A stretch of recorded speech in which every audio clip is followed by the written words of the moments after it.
수은 최재우 선생의 동학 창도 이후 1861년 신유년 9월부터 유생들의 비난과 음해가 시작되었다.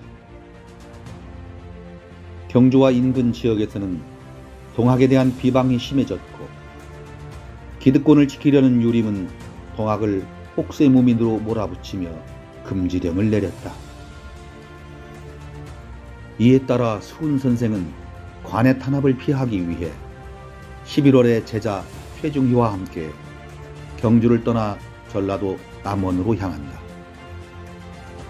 이 여정은 단순한 은둔이 아니라 동학의 도를 전파하려는 결심의 일환이었다.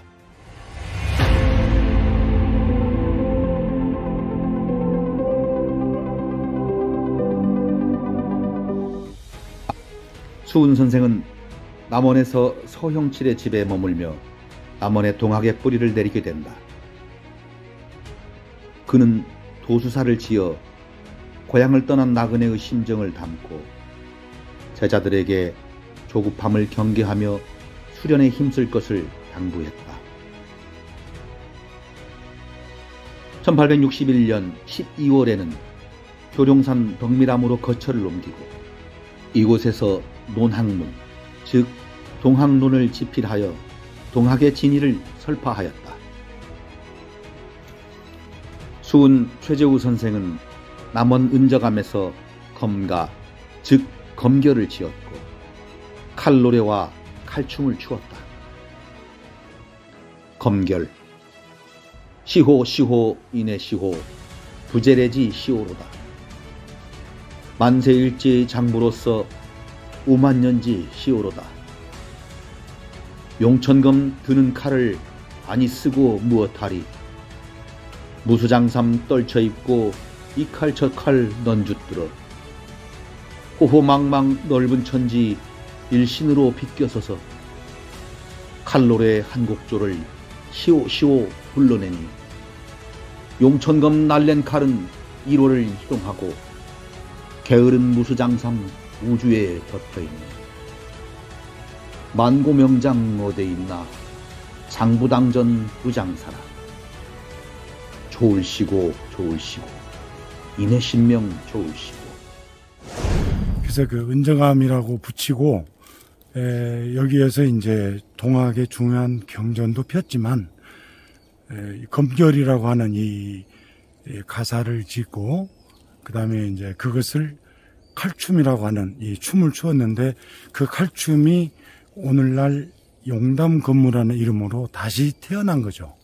그래서 이제 수은 선생이 다시 개백이라고 하는 그 당신이 무국대도의 도를 통해서 이후로 새로운 도를 펴실 때 함께 했던 게 바로 용담건무입니다. 지금까지 전해오는 검가의 내용을 살펴보면 수은 선생이 자신의 득도에 대한 기쁨과 도력에 대한 경지를 표현했으며 또한 한올의 지극한 기운인 영기와 자신의 기운을 일체화시키는 건강수행으로 행해졌다. 그리고 천재의식에 포함되어 있었다고 전해진다. 경주 그 용담정 쪽에서 구상을 하다가 이곳에 오셔서 동학론을 쓰시는데 도는 비록 천도지만 학인즉 동학이다는 문구를 분명히 집어넣어요. 그래서 그 이후로 처음에는 무국대도라 불려졌고 그 다음에는 천도라 불려졌는데 이곳에 와서 동학을 정식으로 반포를 합니다. 수은 선생은 동학에 대한 오해와 비난을 불식시키기 위해 동학론에서 도를 천도와 동학으로 명확하게 정리하였다. 그는 동학이 서학과 다르며 새로운 진리를 찾기 위해 노력해야 한다고 강조했다. 또한 동학의 만민평등 사상이 광범위하게 정착되면서 여자노비 2명의 신분을 해방하는 사건이 발생하였다.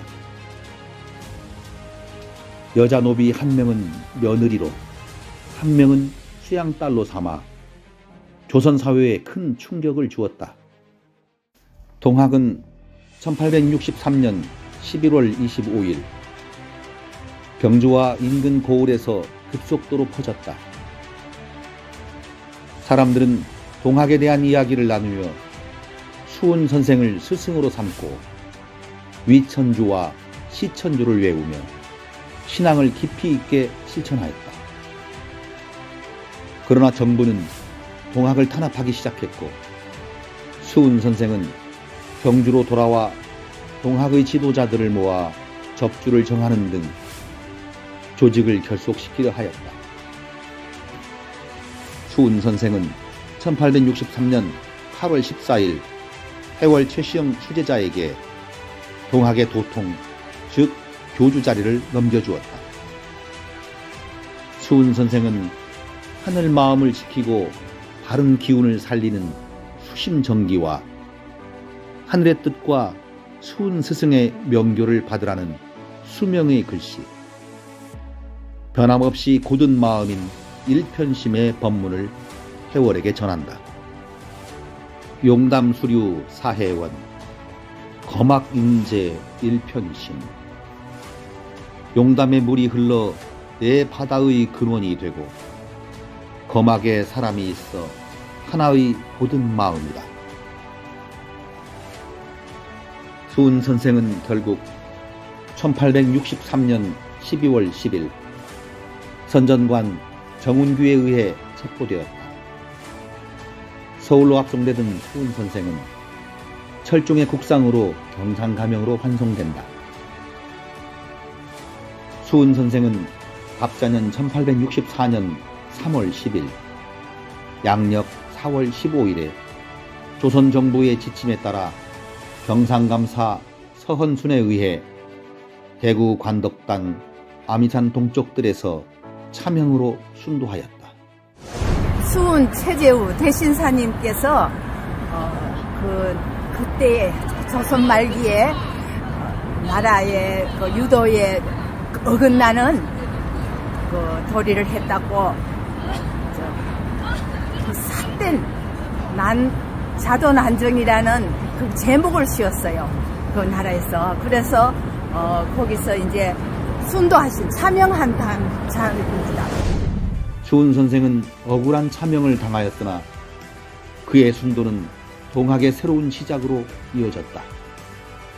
수훈 선생의 죽음 이후 동학은 다시 일어났고 그가 남긴 사상과 가르침은 1871년 영해 동학혁명운동, 1892년에서 1893년 효조신원운동, 1894년 동학농민혁명 등으로 이어졌다. 네, 여기는 수훈 최재우 대신사님 태묘라고 합니다.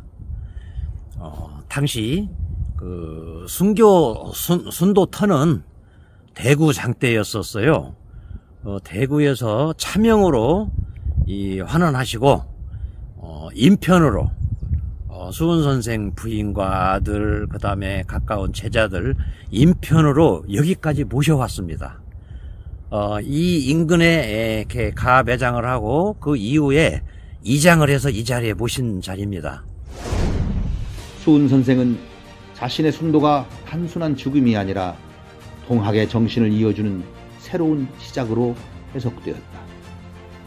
수훈 선생은 자신의 고난과 동학의 시련, 그리고 희망의 미래를 시로 남겼다.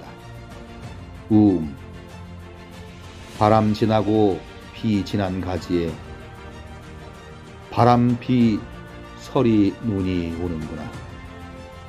바람 비 서리 눈 지나간 뒤 한 나무에 꽃이 피면 온 세상이 봄이로다. 그는 고난을 겪은 후에도 희망의 메시지를 전하며 어려움을 극복하고 봄의 기쁨을 염원하였다. 그의 시는 동학의 과거와 현재, 미래에 대한 예언적인 의미를 지니고 있다. 수훈 선생의 삶과 사상은 동학의 기초를 다지고 이후의 역사적 사건들을 통해 계속해서 영향력을 미쳤다. 또한 수훈 최재우 선생은 최후의 유시를 남겼다. 등불이 물 위에 빛나니 전혀 틈새가 없고 기둥이 마른 것 같으나 힘은 남아있도다. 수은 선생은 등불이 물 위에 빛나니 전혀 틈새가 없는 것 같이 자신은 아무 잘못도 없다는 것을 강조하고, 또한 기둥이 마른 것 같으나 힘은 남아있는 것처럼 몸은 비록 죽으나 정신만큼은 동학 천도교와 세상을 떠받치는 기둥이 되리라는 말씀으로 해석된다.